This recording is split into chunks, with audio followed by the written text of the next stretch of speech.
परमेश्वर की राज्य में धार्मिकता वास करे। आप सभी को जय मसीह की। परमेश्वर की वादा। मेरे प्रियो, हमारी प्रार्थना परमेश्वर की वादा के अनुसार होना जरूरी है। पवित्र बाइबल परमेश्वर की वादा से भरी हुई है। ये वादा सभी लोगों, विश्वासी भाई बहनों के लिए परमेश्वर ने दिया है। जब हम पवित्र वचनों को पढ़ते हैं तो हमें कितना शांति मिलती है।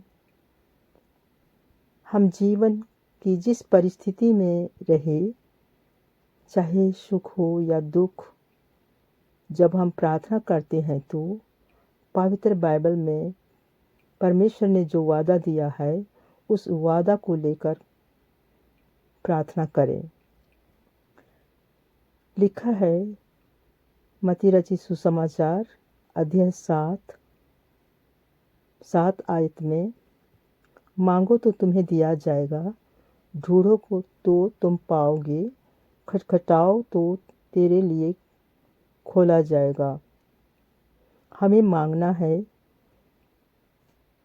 परमेश्वर अपनी इच्छा के अनुसार देगा। हम देखते हैं भजन संहिता 91 की 15 आयत में लिखा है, परमेश्वर कहता है, जब वह मुझे पुकारे मैं उसकी सुनूंगा और संकट में उसके संग रहूंगा। मैं उसको बचाकर उसकी महिमा बढ़ाऊंगा। ये परमेश्वर की वादा है। परमेश्वर अपनी वादा को पूरा करने में देर नहीं करता, क्योंकि परमेश्वर हमारी प्रार्थना को, हमारी आत्मा की अंदरूनी पुकार को सुनता है और उत्तर देता है। जब हम परमेश्वर की वचनों को पढ़ते और सुनते हैं, उसी के अनुसार यानी कि लिखी हुई बातों के अनुसार चलते हैं, तो उसमें प्रभावित होते हैं। परमेश्वर स्वयं वचनों के द्वारा हमसे बात करता है। मेरे प्रियो, परमेश्वर हमारा सच्चा पिता है। हम देखते हैं इब्रानियों की पुस्तक में 13 अध्याय पद संख्या 5 में लिखा है, मैं तुझे कभी छोड़ूंगा न त्यागूंगा।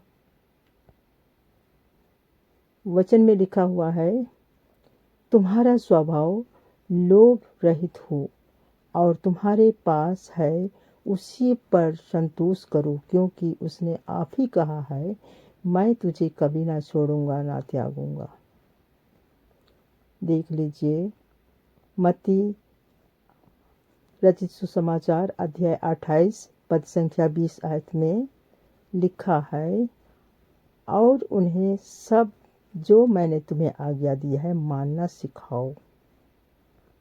मैं जगत के अंत तक तुम्हारे संग रहूंगा। यदि परमेश्वर हमारे साथ है तो कौन हमारे विरोध में हो सकता है। हमारा परमेश्वर सच्चा प्रेम करने वाला परमेश्वर है। उसका धर्म सदा का धर्म है। वो धर्मी परमेश्वर है। उसकी दया बड़ी है। मेरे प्रियो, पवित्र बाइबल में हम पढ़ते हैं, लिखा है मत्ती रचित सुसमाचार अध्याय 4 पद संख्या 1 से लेकर 11 तक हम पढ़ सकते हैं। यीशु मसीह ने परखने वाले को उत्तर दिया। अध्याय 4 पद में,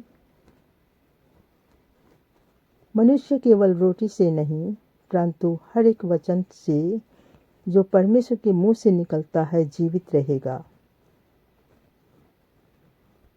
मेरे प्रियो, यीशु ने लिखी हुई बातों को उठाकर शैतान के सामने दिखाया।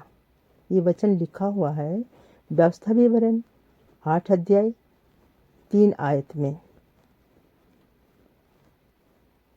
हमें भी लिखी हुई वादा को लेकर परमेश्वर से प्रार्थना करना है।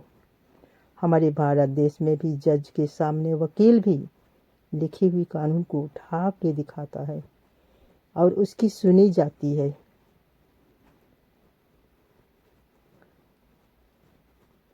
हमारा परमेश्वर भी राजाओं का राजा है, महाराजधिराज है, सबसे ऊंचे स्थान में है। वो हमारी प्रार्थना का उत्तर हमें ज़रूर ही देगा यदि हम उसके सामने नम्रता से प्रार्थना करें।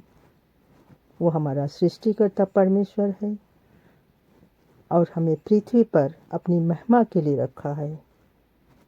पवित्र बाइबल हमें सिखाती है, भजन संहिता 37 पद संख्या 29 में लिखा है, धर्मी लोग पृथ्वी के अधिकारी होंगे और पृथ्वी में सदा बसी रहेंगे।